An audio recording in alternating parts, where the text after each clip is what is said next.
কে বুঝিবে এ দুঃখ আমার, ওগো মাবুদ তুমি ছাড়া কাকে শোনাই ব্যথা বিরহে, ওগো মাবুদ তুমি ছাড়া কে বুঝিবে এ দুঃখ আমার, ওগো মাবুদ তুমি ছাড়া কাকে শোনাই ব্যথা বিরহে, ওগো মাবুদ তুমি ছাড়া কেটে যায়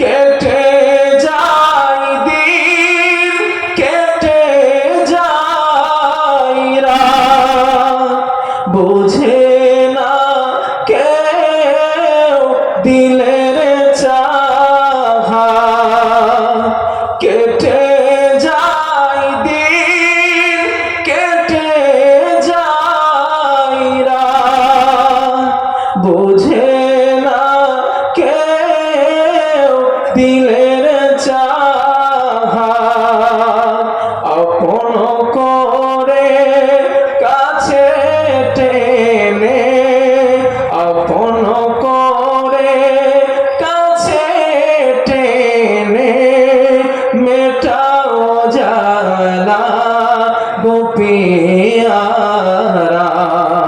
কে বুঝিবে এ দুঃখ আমার, ওগো মাবুদ তুমি ছাড়া কাকে শোনাই ব্যথা বিরহের, ওগো মাবুদ তুমি ছাড়া। আলহামদুলিল্লাহ, আজ জলসার সম্মানিত নির্ধারিত শিক্ষিত সুবর্ণ সভাপতি সাহেব, সামনে বসে থাকা ইসলাম দরদি কোরআন প্রেমিক আল্লাহ ও তার রাসূল প্রেমিক আমার আব্বাজান ও যুবক ভাইরা, পর্দার আড়াল থেকে আমার কণ্ঠ শ্রবণকারিণী সম্মানিতা মা এবং বোনেরা, স্নেহ ভাজন ছোট ছোট বাচ্চারা, সম্মানিত জলসা কমিটি সাহেবান, মাগরিবের পর থেকে এত সময় পর্যন্ত আপনারা বিভিন্ন আলেম ওলামাদের কাছ থেকে গুরুত্বপূর্ণ ওয়াজ ও নসিহত শ্রবণ করেছেন। এখন আমি আল্লাহ পাকের এক নগণ্য অযোগ্য গোলাম কথা বলার জন্য আপনাদের সামনে বসেছি। আল্লাহ বসিয়েছেন, তিনি যদি চান কোরআন এবং সুন্নাহকে সামনে রেখে কিছু কথা আলোচনা করব। ওমা তৌফিকি ইল্লা বিল্লাহ। রব্বি শরহ লি সদরি ওয়া ইয়াসসির লি আমরি ওয়াহলুল উকদাতাম মিন লিসানি ইয়াফকাহু কওলি। রব্বি জিদনি ইলমা রব্বি ইয়াসসির ওয়া লা তুআসসির ওয়া তাম্মিম বিল খাইর সুবহানাকা লা ইলমা লানা ইল্লা মা 'আল্লামতানা ইন্নাকা আনতাল আলিমুল হাকীম। আমরা আলোচনা শুরু করার আগে আল্লাহ সুবহানাহু ওয়া তাআলার একটু কালিমাতুশ শুকর আদায় করি। উচ্চ আওয়াজে প্রাণ খুলে সকলে মিলে অলসতাকে ছেড়ে একবার বলি আলহামদুলিল্লাহ, আর একবার বলি আলহামদুলিল্লাহ। রাসূলের প্রতি একটু দরুদ পড়ি সাল্লাল্লাহু আলাইহি ওয়াসাল্লাম, সাল্লাল্লাহু আলাইহি ওয়াসাল্লাম। সম্মানিত আমার আব্বাজান, যুবক ভাইরা, আমি আমার সভাপতি হুজুরের মুখ থেকে একটা কথা ঘোষণা আমি শুনতে পেয়েছি। আমার এই কথা বলার নিয়ত টোটালি ছিল না, তবে হুজুরের কথাটা শোনার পর এখানেই বসে আমি সিদ্ধান্ত কিছুটা নিয়েছি। সেটি হলো, উনি আপনাদেরকে মক্তবের ব্যাপারে, কোরআন শেখার ব্যাপারে আপনাদেরকে ওয়াদা করিয়েছেন। আপনারা হাত তুলে ওয়াদা করেছেন, ঠিক না? একটু হ্যাঁ না বলেন, না একেতে রাত আর কথা না বললে মনে হবে সব বেঁধে যাবে, নিয়ত করে আছেন। একটু হ্যাঁ না বলেন, তাহলে আমার বোঝাতে সুবিধা হবে আর কি। তো মক্তবের গুরুত্ব প্রত্যেক হুজুর বলেছেন, আমি যেটা শুনলাম আর কি। আলোচনা তো মসজিদে ছিলাম, ওখান থেকে তো শোনা যাচ্ছিল না। আমি সভাপতি হুজুরের কাছ থেকে যতটুকু আইডিয়া পেয়েছি, যে প্রত্যেকটা ওয়াজিন যারা এখানে কথা বলেছেন মক্তবের গুরুত্বের ব্যাপারে কিছু নসিহত তারা কম বেশি করেছেন। তবে বিশ্বাস করুন, এটা একটা মাদ্রাসার যতটা প্রয়োজন, ওর থেকে অনেক বেশি প্রয়োজন একটা মক্তবের। কথা বুঝতেছেন না? একটা মাদ্রাসার যত প্রয়োজন, ওর থেকে বেশি প্রয়োজন একটা মক্তবের। আপনারা কোশ্চেন আনতে পারেন, বাকি বললে এটা কিভাবে, এটা ওইভাবে। এক্সাম্পল স্বরূপ আপনাদের এই গ্রামে একটা বড় মাদ্রাসা আছে, হাফিজিখানায় দিয়ে বলি, একটা হেফজখানা আছে বড়। ওই হেফজখানায় 50টা বাচ্চা আছে। ওই বাচ্চাগুলো কি আপনার গ্রামের না বিভিন্ন গ্রামের আছে? বিভিন্ন গ্রামের। এখন ওই ছেলেটা কোরআনের হাফেজ হয়ে গেল, ওই ছেলেটা ওর গ্রামের সম্পদ না আপনার গ্রামের? ওই ছেলেটা গ্রামের। আপনার গ্রামের বাচ্চা হয়তো 2টা পড়লো অথবা 3টে, তাহলে আপনার গ্রামের বাচ্চা 3টা পড়েছে, আপনার 3টে সম্পদ। যদি একটা মক্তব প্রতিষ্ঠা করা হয়, আপনার গ্রামের 90% ছেলে এবং মেয়ে কোরআন শিক্ষা করতে পারবে, মানে আপনার গ্রামের সম্পদ অর্জন হবে। তাহলে মক্তবের মাদ্রাসার থেকে মক্তবের গুরুত্ব আছে না নাই? জোরে বলেন। এজন্য আমার মূল আলোচনা করার আগে কোরআন শেখার ব্যাপারে কিছু হাদিস আপনাদের শোনাই, যাতে হুজুরের ওয়াজটা আরেকটু দৃঢ় হয় আপনাদের মনে। যেহেতু হুজুর একটা বলছেন যে আমার আশা বা বিশ্বাস, আমার বাকিগুলোও কিছু বলবেন, তো এই জন্য আমি নিয়ত ছিল না, জাস্ট হুজুরের কথা শুনে নিয়তটা করলাম আর কি। তো কোরআনুল কারীম তেলাওয়াতের ফজিলত নিয়ে কয়েকটা হাদিস শোনাই। তথ্য নাম্বার 1, দৃষ্টান্ত নাম্বার 1। আল্লাহ রাব্বুল আলামিন বলেন, আল্লাযীনা ইয়াতলুনা কিতাবাল্লাহি ওয়া আকামুস সালাতা ওয়া আনফাকু মিম্মা রাযাকনাহুম সিররান ওয়া আলানিয়া ইয়ারজুনা তিজারাতান লান তাবুর লিইউওয়াফিয়াহুম উজুরাহুম ওয়া ইয়াযীদাহুম মিন ফাদলিহি। জোরে বলেন আল্লাহু আকবার। আল্লাহ রাব্বুল আলামিন বলেন, বান্দারে, যেই মানুষটা, যেই ইমানদার, যেই মুসলমান নিয়মিত কোরআন তেলাওয়াত করলো এবং নামাজ আদায় করলো, আমি আল্লাহ তাকে যেই অর্থ দান করলাম, ওই অর্থ গোপনে এবং প্রকাশ্যে আমি আল্লাহ রাস্তায় ব্যয় করলো। 1 নাম্বার কোরআন পড়লো, মন দেন। 2 নাম্বার নামাজ আদায় করলো। 3 নাম্বার গোপনে প্রকাশ্যে আমি আল্লাহ রাস্তায় ব্যয় করলো। আল্লাহ বলেন, ওরা এমন একটা ব্যবসার আশা করলো যেই ব্যবসায় কখনো লস হয় না, লাভ আর লাভ। ওটা কেমন ব্যবসা? যাতে জীবনে লস নাই। আমরা তো জানি বিজনেস করতে গেলে লাভ লস হয় না? বিজনেস যারা করে লসও খাইতে হয়, লাভও খাইতে হয়। একটা বিজনেসে লস নাই, কি বলেন তো? না, এই যেটা বলছি এটা ছাড়া দুনিয়াবি আরেকটা বিজনেস আছে কিছু মানুষের কাছে, ওই বিজনেসটাই লস নাই। হ্যাঁ, কে বলছেন? জোরে বলেন। না, ওটা তো ব্যবসা না, সেটা হলো সুদের ব্যবসা। সুদ। গত পরশুদিন মালদা থেকে একজন আমাকে ফোন করেছে, আমি এমনি মাসালা ফোনে বলি না, আমার জানা থাকলেও বলি না, না জানা থাকলে তো বলি না। মাসালার জন্য একজন ফোন করেছে মালদা থেকে, সমস্যা কি হুজুর ব্যাংকে টাকা রাখে, ওই টাকার যে ইন্টারেস্ট হয় সে বলে আমার টাকার লাভ আমি খাচ্ছি, এটা হারাম না হালাল? বিষয়টা বুঝছেন? 10 লাখ টাকা পেয়েছে, 20 লাখ টাকা পেয়েছে, সরকারি পেনশনের টাকা ব্যাংকে রেখে দিয়েছে, ওই টাকার যা হয় মান্থলি যা ইনকাম হয় ওটা নিয়ে খায় আর বলে এটা আমার লাভ। মানে ইংরেজিতে বলে ইন্টারেস্ট, মনে করে আল্লাহ ইংরেজি বোঝে না। না ভাই, ইন্টারেস্ট বলেন, সুদ বলেন, আর যেটাই বলেন, হারাম তো হারাম। কথা বুঝতে পারছে না? এটা হারাম। যেহেতু কোরআনে আসছে হালাল্লাহুল বাইআ ওয়া হারামা রিবা, তোমাদের জন্য সুদকে করা হয়েছে হারাম আর ব্যবসাকে করা হয়েছে হালাল।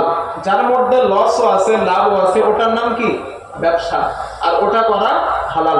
সুতরাং আমরা জানি ব্যবসা মানে লাভও আছে লসও আছে, কিন্তু আল্লাহ বলে যারা কোরআন পড়ে, নামাজ পড়ে এবং গোপনে প্রকাশ্যে দান করে, ওরা এমন একটা ব্যবসার আশা করে যে ব্যবসায় জীবনে লস হয় না।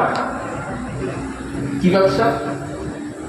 আল্লাহ তাআলা বলেন বান্দারে, যারা নামাজ পড়লো, কোরআন তেলাওয়াত করলো, আমি আল্লাহর রাস্তায় গোপনে প্রকাশ্যে দান করলো, ওরা এমন একটা ব্যবসার আশা করলো যেই ব্যবসায় কখনো লস হয় না, শুধু লাভ আর লাভ। আমি আল্লাহ তাআলা কোরআন পড়ার কারণে, নামাজ পড়ার কারণে, গোপনে প্রকাশ্যে আমি আল্লাহ রাস্তায় দান করার কারণে আমি আল্লাহ ওদের প্রতি প্রতিনিয়ত রহমত, করুণা, দয়া নাজিল করে দেই। জোরে জোরে বলেন সুবহানাল্লাহ, লিল্লাহি তাকবীর। ব্যবসা করলেন, যদি আল্লাহর রহমত দুনিয়াতে পান, ওর থেকে সাকসেস ব্যবসায়ী আর কেউ আছে? যদি আল্লাহর দয়া দুনিয়াতে বেঁচে থেকেই পান, ওনার থেকে আর সাকসেস ব্যবসায়ী আছে না। এজন্য আল্লাহ বলেন কোরআন পড়ো, আমি নিয়ামত দেব, রহমত দেব, আমি আল্লাহর দয়া তোমার প্রতি করব। সুবহানাল্লাহ। পড়বেন না কোরআন? মক্তবে দেবেন না বাচ্চাদের? হাদিস নাম্বার 2, হযরত ওমর রাদিয়াল্লাহু তাআলা আন নাফে ইবনে আব্দুল্লাহ নামে এক ব্যক্তিকে মক্কার গভর্নর বানালেন। হাদিসে আসছে লাকিয়াহু ওমর বিউসফান। উসফান একটা এলাকার নাম, জায়গার নাম। ওই উসফান নামক এলাকায় নাফের সঙ্গে আর ওমর রাদিয়াল্লাহু আনহুর সঙ্গে সাক্ষাৎ। প্রিয় ভাইরা, আমি কথাটা এই বলার আগে একটুখানি বলি, আমার আলোচনা বোঝার জন্য, শোনার জন্য একটু মন মস্তিষ্ক ঠিক থাকা লাগবে এবং বোঝার জন্য একটু ধৈর্য লাগবে। একটা কথা, যত সময় স্টেজে থাকবো ইনশাআল্লাহ একটা কথা হাদিস কোরআনের বাইরে যাবে না। আল্লাহর উপরে ভরসা করে বলছি, যেভাবে বলা শুরু করছি ওইভাবেই শেষ করবো ইনশাআল্লাহ। তবে ধৈর্যের প্রয়োজন। মনে করেন আপনারা হাদিসের ক্লাসে আছেন, এই চিন্তা করে বলেন আছে। তো হযরত নাফেকে ওমর রাদিয়াল্লাহু আনহু জিজ্ঞাসা করলেন, মানিস্তাখলাফতা আলা আহলিল ওয়াদি। ও নাফে, মক্কার আশেপাশের গ্রাম্য অঞ্চলের শাসক তুমি কাকে বানিয়েছো? নাফেরা হযরত ওমর জিজ্ঞাসা করেছে।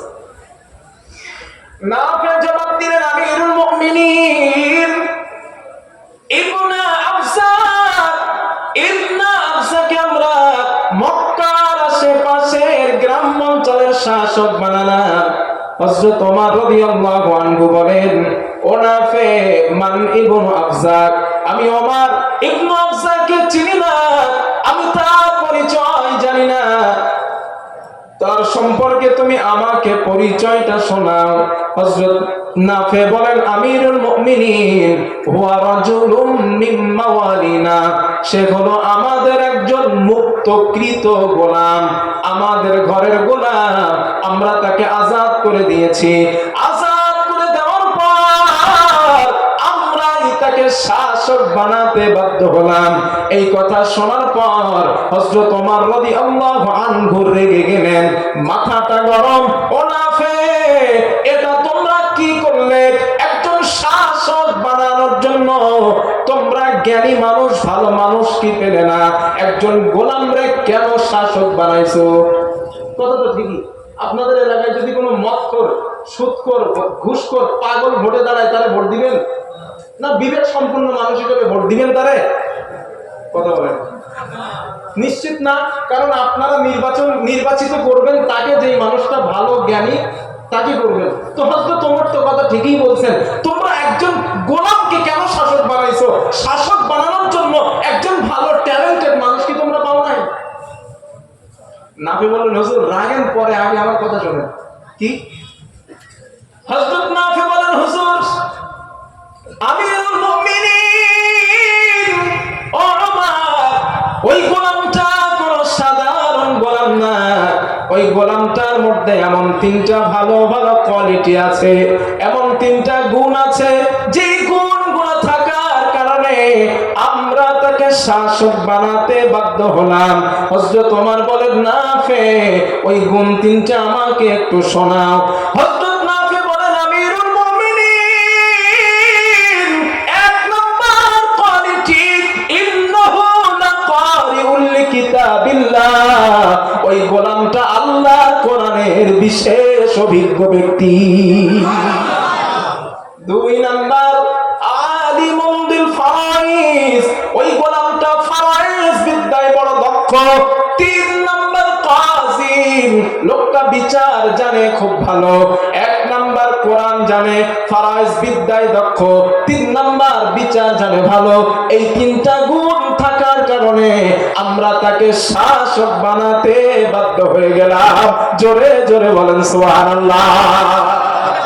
এবার আপনারা বলেন কোরআনের ইলম থাকার কারণে গোলামের মর্যাদা আল্লাহ বাড়াইছে না বাড়ায় নাই? জোরে বলেন। যদি সম্মান পেতে চান, ইজ্জত পেতে চান দুনিয়াতে এবং পরকালে, কোরআন শিক্ষা করেন, বাচ্চাদের কোরআন শেখান। মক্তবের দরকার আছে না ইনশাআল্লাহ? এবার এই কথা শোনার পর হযরত ওমর কি বলে দেখেন।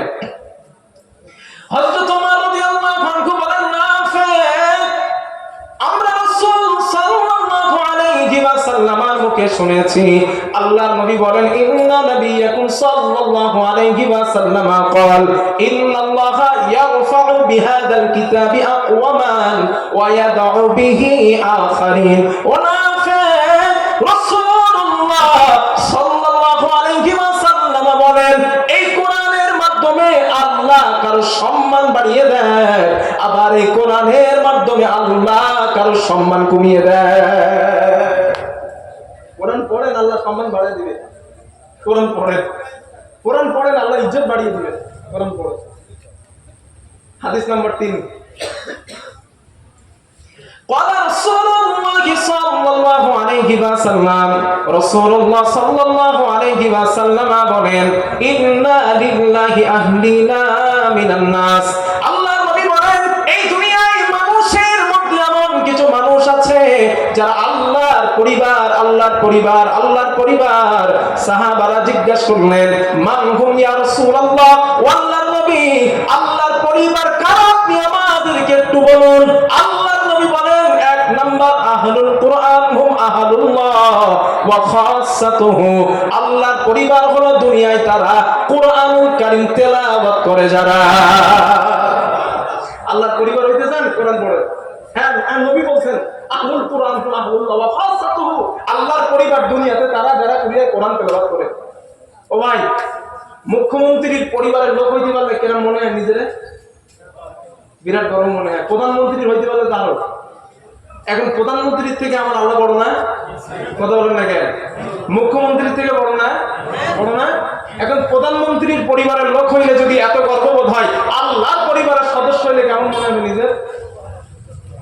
হুজুর আপনি যে কথাগুলো বলতেছেন, আপনি কি কথাগুলো ঠিক বলতেছেন?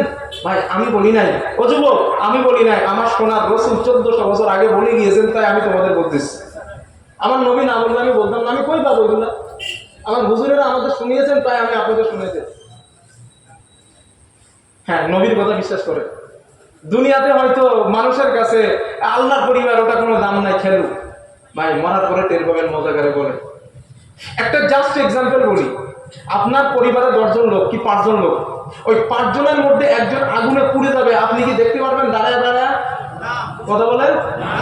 একজন ধরে আপনার পরিবারের কাউরে অন্যায় ভাবে মারতেছে, আপনারা কি দাঁড়িয়ে দাঁড়িয়ে দেখবেন? না, নিজের জীবন বিপন্ন করে তাকে আপনারা হেফাজত করবেন। ভাই নিজের পরিবার বলে আপনি তাকে সেভ করতে যাচ্ছেন, ভাই আল্লাহর পরিবারের সদস্য জাহান্নামে যাক, এটা কি আল্লাহ চাইবে? কোরআন পড়েন, বাচ্চাদের কোরআন শেখান। হাদিস নাম্বার 4। এই হাদিসটা একটু মজার, একটু হাসি লাগতে পারে, তবে শিক্ষার জন্য বলতেছি। এই আমরা যেভাবে বসে আছি না, যেভাবে বসে আছি, রাসূল সাল্লাল্লাহু আলাইহি সাল্লাম বসা, একজন মহিলা আল্লাহর নবীর কাছে আসলেন। ওই দিক থেকে ধরেন নবীজি বসা, নবীর কাছে আসছে। আসার পরে বলেন, আহবাবতু লাকা নাফসি ইয়া রাসূলুল্লাহ, ও নবী, আমি নিজেকে আপনার কাছে হিবা করে দিতে চাই, মানে আমি আপনারে বিয়ে করতে চাই। সাহাবারা তো সামনে বসা, নবীজি লজ্জা পেয়ে গেছে। আর লজ্জা লাগা তো স্বাভাবিক। এখন ধরেন আমার যুবক ভাইদের বলি, আমার পিছনে আছেন যুবক ভাই, এখন কোন মহিলা এসে, আমরা সবাই আছি এখানে, আমার যুবক ভাইরা বলতেছে, হুজুর আপনারা আমার খুব পছন্দ, আমি আপনারা বিয়ে করি, বিয়ের অফার করলো। এটা করা স্বাভাবিক, এটা তো বৈধ, হওয়ার সমস্যা নেই। তো বিয়ের অফার করলো, এখন আপনাদের বিবেক থেকে বলেন, হুজুরের কি লজ্জা লাগবে না? নিশ্চিত, কারণ আমরা লোকজন আছি, খালি মাথায় করলে না, ঠিক আছে, এতটা মানুষের সামনে। হাদিসে এটাই আছে, যখন নবীকে বললেন, আহবাবতু লাকা নাফসি ইয়া রাসূলুল্লাহ, হুজুর আমি নিজেকে আপনার কাছে হিবা করে দিতে চাই, মানে আমি আপনারে বিয়ে করতে চাই। নবীজি লজ্জা পেয়ে মুখটা নিচু করে গেছে। ওই মাহফিলের মধ্যে বসেছিলেন একজন গরীব সাহাবা, হাদিসে আসছে ইল্লাম ইয়াকুন ফি হাদা, ওই সাহাবাটা দাঁড়িয়েছে, দাঁড়ায় বলেন, ইয়া রাসূলুল্লাহ, আপনি যদি নারীটাকে বিয়ে না করেন, যাওবি জিনিহা, নারীটা আপনি আমার সঙ্গে বিয়ে দিয়ে দেন। নবীজি বলতেছে, আপনি যদি বিয়ে না করেন, নারীটা আমার সঙ্গে আপনি বিয়ে দিয়ে দেন। আল্লাহর নবী বলেন, মোহর আনাস। ওই সাহাবা বললেন, লা ওয়াল্লাহি ইয়া রাসূলুল্লাহ, হুজুর মোহর আনা দেওয়ার মতো টাকা আমার কাছে নাই। আল্লাহর নবী বলেন, দেওয়া তো ফরজ মোহর আনা, তাহলে বিয়ে কি করে দেব? ওই সাহাবা মনটা বড় খারাপ, বিয়ে আমার হবে না। আল্লাহর নবী বলেন, টেনশন করো না, ইযহাব ইলা আহলিকা, ও সাহাবা তুমি তোমার বাড়িতে চলে যাও, ফানদুর হাল তাজিদু ইনদিকা মিন শাই, তুমি বাড়িতে গিয়ে দেখো কোন জিনিস যদি তুমি তোমার বাড়িতে পাও, ওই জিনিসটা তুমি নিয়ে আসবা। হাদিসে আসছে, নবীজি বললেন, ওয়ালাউ খাতিমান বিল হাদিদ, একটা লোহার আংটিও যদি তুমি পাও, ওই আংটিটা তুমি আমার কাছে নিয়ে আসবা। ওই আংটির বিনিময়ে আমি নবীজি এই নারীর সঙ্গে তোমাকে বিয়ের ব্যবস্থা করে দিব। সারা দৌড়ে বাড়ি গেছে, এই চান্স হাতছাড়া করা যাবে না। খোঁজাখোঁজ করছে, কিচ্ছু পায় নাই। সাহাবার মনটা বড় মলিন, নবীর কাছে আসছে, নবী জিজ্ঞাসা করছেন, কিছু পেয়েছো? হুজুর কিচ্ছু পায় নাই। আল্লাহর নবী কি বলেন, ইয়া রাসূলুল্লাহ, আমার শরীরে যে পোশাকটা আপনি দেখছেন, এই পোশাকটা ছাড়া আমার জাগতিক সম্পদ বলতে আর কিছু নাই। কত বলি, এই পোশাকটা ছাড়া আমার কিছু নাই। আল্লাহর নবী বলেন, ও আমার সাহাবা, এই পোশাকটার অর্ধেক যদি তুমি দিয়ে দাও, তুমি তো অর্ধেক উলঙ্গ হয়ে যাও, সুতরাং তোমার বিয়ে হবে না, তুমি তোমার বাড়িতে চলে যাও। সাহাবা মনটা মলিন করে চলে যায়। আল্লাহর নবী বলেন, ইযহাব, শোনো, এদিকে আসো, এদিকে আসো। সাহাবাটা আসলেন, নবীজি বললেন, ও আমার সাহাবা, তুমি কি কোরআনের কোন সূরা মুখস্থ পারো? ওই সাহাবা বললেন, ইয়া রাসূলুল্লাহ, সূরাতুল মাই, সূরাতুল কাযা ওয়া কাযা, আমি কোরআনের ওই সূরাগুলো পারি, ওইগুলা আমার মুখস্থ। আল্লাহর নবী বলেন, টেনশন করো না, ওই সূরাগুলা তুমি তোমার বিবিকে মুখস্থ করিয়ে দিবা, আমি নবী বলে দিলাম এই সূরাগুলা তোমার বিবির জন্য মোহরানা। যাও, বিয়ে দিয়ে দিলাম, যাও। কোরআনের সূরা মুখস্থ ছিল, তাই দিয়ে নবী বিয়ে দিয়েছেন। তবে ভাইরা, এখানে একটা কথা বলি, এই যে হাদিসটা বলছি, এটা বুখারীতে আছে। এখানে ওলামায়ে কেরামের টাল আছে, আলহামদুলিল্লাহ, যা দেখছি আপনারা কমন পড়তে পারে, বুখারীতে হাদিসটা আছে। এখন বুখারীর হাদিস বলে যেন আবার আগামী কাল থেকে এই সিদ্ধান্ত নিয়েন না যে হুজুর তো বুখারীর হাদিস বলছে, হাদিস তো পেয়ে গেলাম, টাকা পয়সা মোহরানা না, আমার ছেলের ইন না তাই না কুলুসুরু মুখস্থ, ওই মেয়ের সাথে বাবার সাথে চুক্তি হবে, আমার ছেলে আপনার মেয়ের বাসর রাত্রে 2টা সূরা মুখস্থ করিয়ে দিবে, মোহরানা শোধ। এই চিন্তা তাহলে করেন না ভাই, কারণ আমাদের মধ্যে এমন হয়ে গেছে, এখন হাদিসে পাইলে আমল করা শুরু করে দেয়। কথা বুঝতেছেন না? হাদিস, একাধিক হাদিস এমন আছে যেগুলো আমলের যোগ্য না। রাসূল সাল্লাল্লাহু আলাইহি সাল্লাম বিয়ে করছেন 11টা, 2 জন দাসী 13টা, না হুজুর? টোটাল তো 11টা টোটাল 13টা, এটাও সহিহ হাদিস। এখন এই হাদিসটা আমাদের জন্য আমল করা যাবে না। রাসূল সাল্লাল্লাহু আলাইহি ওয়াসাল্লাম মাঝে মাঝে রোজা রেখেছেন, রাতেও খান না, খান নাই, দিনেও খান নাই, রোজা রাখছেন। সাহাবারা বলছেন হুজুর আমাদের অনুমতি দেন। নবী বলেন আরে আমি যা দেখি তোমরা দেখো না, আমি যা খাই তোমরা খাও না, তোমরা আমার সঙ্গে করো কেন? আমি যেটা বলবো ওইটা করো। এখন ওটাও তো সহিহ হাদিস। এখন আপনি যদি বলেন হুজুর এইটা মানবো, বিষয়টা হলো নবীর হাদিস নয়, নবীর সুন্নাত মানতে হবে। কথা বুঝতেছেন না? কথা যেন ভুল ব্যাখ্যা নেবেন না। আল্লাহ কোরআনে বলছেন কি, মা আতাকুমুর রাসূল, নবী যেটা আদেশ দিয়েছেন ওইটা না, নবী যেটা করছেন ওইটা না, নবী যেটা আদেশ দিয়েছেন ওইটা করো। ওয়ামা নাহাকুম আনহু ফান্তাহু, যেটা নিষেধ করছেন ওইটা ছেড়ে দাও। সুতরাং এই হাদিসটা বুখারীতে আছে বলে আপনারা আগামীকাল আমল করা শুরু করবেন না, এটা কিন্তু বৈধ না। এই সিচুয়েশন আসতে হবে। আরো ভালো ব্যাখ্যা আমি সময় পাবো না, তবে ছোট একটা দিচ্ছি, বাকিটা মুফতি সাহেবদের কাছ থেকে জেনে নিয়ে।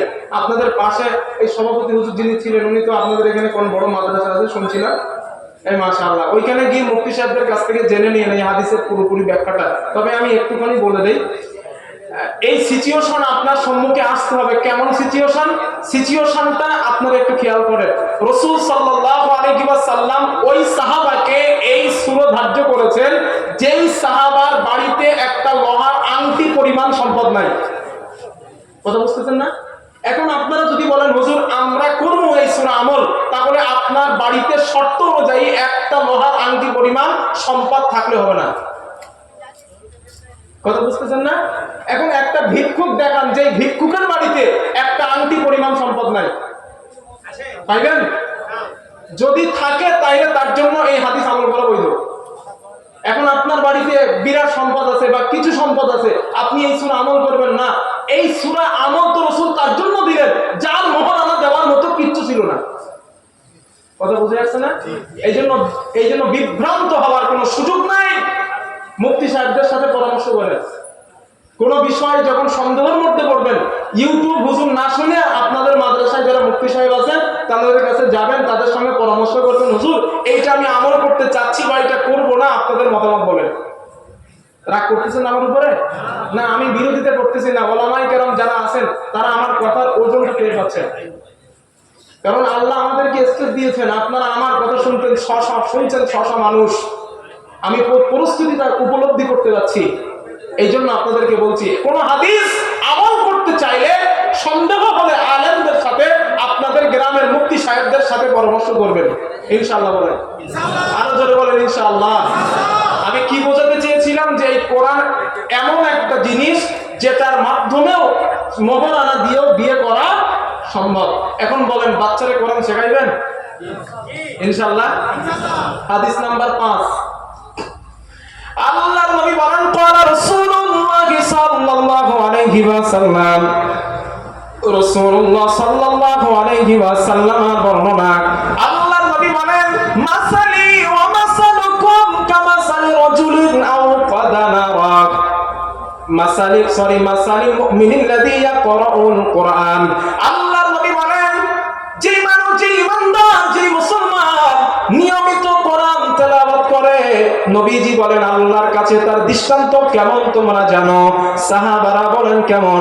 আল্লাহর নবী বলেন কামাসালিল উতরুজ্জা, মিষ্টি কমলা লেবুর মতো আল্লাহর কাছে তার দৃষ্টান্ত। নবী কেন বললেন মিষ্টি কমলা লেবু? রিহুহা তাইয়িবুন ওয়া তা'মুহা তাইয়িবুন, যেই কমলার স্বাদ অনেক সুন্দর, যেই কমলার স্বাদ অনেক মিষ্টি, যার ঘ্রাণ অনেক সুন্দর। আল্লাহর নবী বলেন যে ইমানদার, যে মুসলমান, যেই মুত্তাকি নিয়মিত কোরআন তেলাওয়াত করলো, আল্লাহর কাছে তার দৃষ্টান্ত হয়ে যায় মিষ্টি কমলা লেবুর মতো। জোরে জোরে বলেন সুবহানাল্লাহ। এরপর আল্লাহর নবী বলেন ওয়া মাসালুল মুমিনিল্লাযী লা ইয়াকরাউল কুরআন। আল্লাহর নবী বলেন যে ইমানদার, যে মুসলমান নিয়মিত কোরআন তেলাওয়াত করে না, কোরআন পড়ে না, তার দৃষ্টান্ত আল্লাহর কাছে কামাসালিত তামরা, খেজুরের মতো।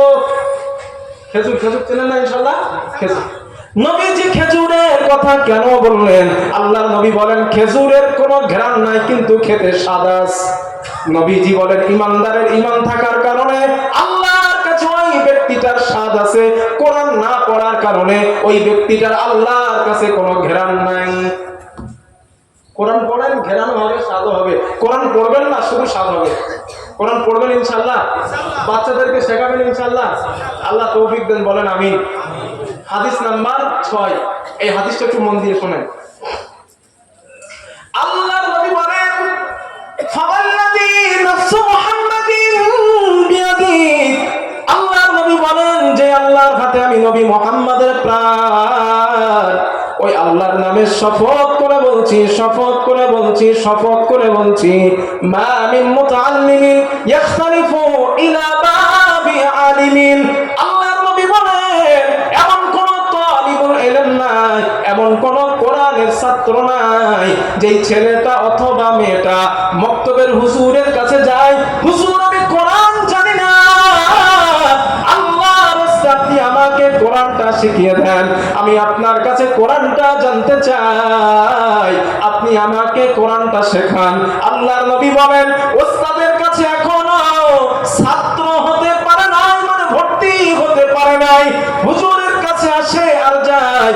আল্লাহর নবী বলেন ইল্লা কাতাবাল্লাহু লাহু বিকুল্লি কদামিন ইবাদাতা সানাতিন, নবীজি বলেন একটা মানুষ একটা দিন নয়, দুইটা দিন নয়, তিনটা দিন নয়, একটা না 365টা দিন সারাদিন নফল নামাজ পড়লো, সারাদিন নফল রোজা করলো, সারা রাত নফল নামাজ পড়লো, এইভাবে 365টা দিন একটা নয় ইবাদত করলো, নবীজি বলেন ওই মানুষটার আমলনামায় যতটা সওয়াব আল্লাহ দেন, যেই ছেলেটা বা যেই মেয়েটা কোরআন শেখার জন্য মাদ্রাসায় অথবা মক্তবের মধ্যে চলে যায়, আল্লাহ নবী বলেন ওর প্রতিটা কদমের বিনিময় আল্লাহ এক বছরের নফল ইবাদতের সওয়াব লিখে দেয়। কেন মার্জিনে কি ভাবেন তো, একটা কদমের বিনিময় 1 বছর নফল ইবাদতের সওয়াব লেখা হয়। কেন দিবেন না বাচ্চারা মক্তবে? নিজেরা কেন যাবেন না? কেন শিখবেন না কোরআন? নবীজি বলেন শুধু